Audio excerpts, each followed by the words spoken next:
Hey guys, welcome to day 4 of, I guess, a day in my life or whatever.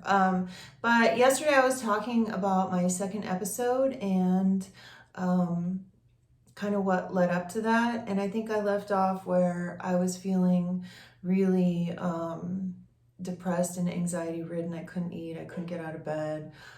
So a family member took me to their psychiatrist, and the psychiatrist said that I had depression and gave me Lexapro. And that was my third diagnosis.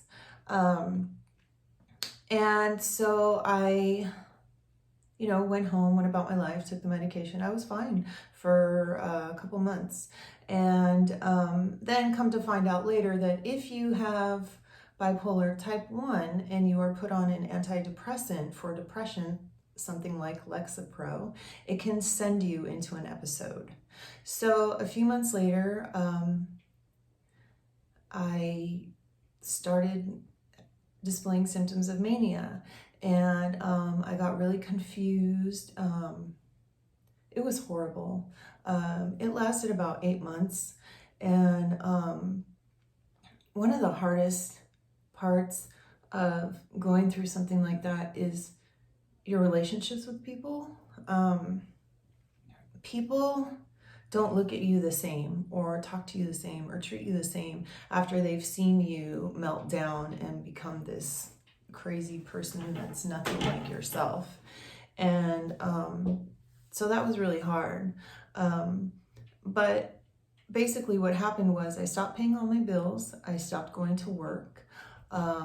I was delusional. This is the interrupter from yesterday. I stopped paying all my bills. I thought that I could do anything.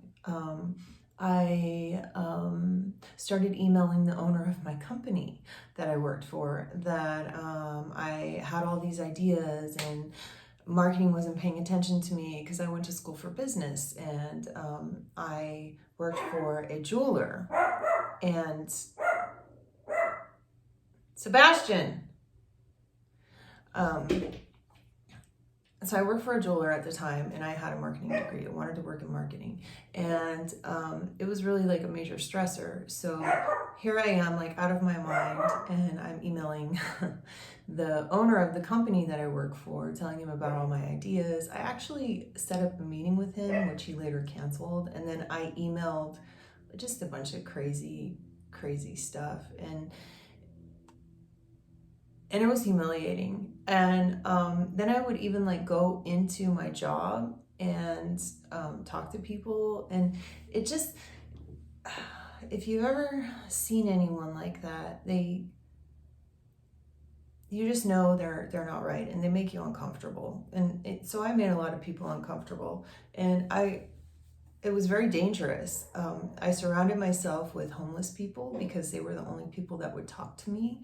And they were the only people that didn't tell me I was crazy and that I needed help, because I knew in my mind that I was sane. Everyone else was crazy. I just knew way more than them, and the government was trying to control me with medication. And they tried to kill me the first time when I had that horrible allergic reaction. That was my reality. That was what I thought. And it was horrible. It lasted 8 months. And after I had my 4th episode, which eventually I'll get to, kind of everything compiled. And now I have like horrible PTSD, horrible nightmares. It's something that, I just have to deal with, and eventually, I'll get over it. But yeah, it was a really scary situation. And after that, since I wasn't paying my bills, I was inviting homeless people into my house. The electricity actually got turned off. So I had no food, no money. I spent all the money that I had or gave it away. I would take all of my belongings with me when I went somewhere, like even just to like the corner store, I would take half my belongings. I don't know why. it just, that was my reality. I wasn't in my right mind, and that's what psychosis is. And I was very hurtful and verbally abusive to those around me and those I love, because what was happening in my mind was true. That was my reality. That was what I believed at the time.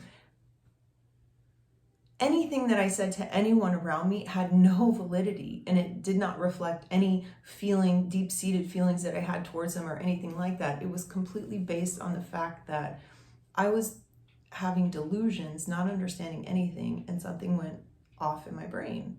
And it just haywired, and everything kind of went nuts. And it lasted about 8 months. And then, and I'm going to stop here pretty soon, but then my dad came and picked me up and moved me in with him and my stepmom, who is actually more like a mother to me. And I refer to her as mom, so it's kind of weird calling her stepmom. But I stayed there for about 6 months, and that experience I will get into tomorrow. Anyways, have a great day, and eventually, I don't know, I'll get to more of this story if anyone is interested out there. Thank you. Bye.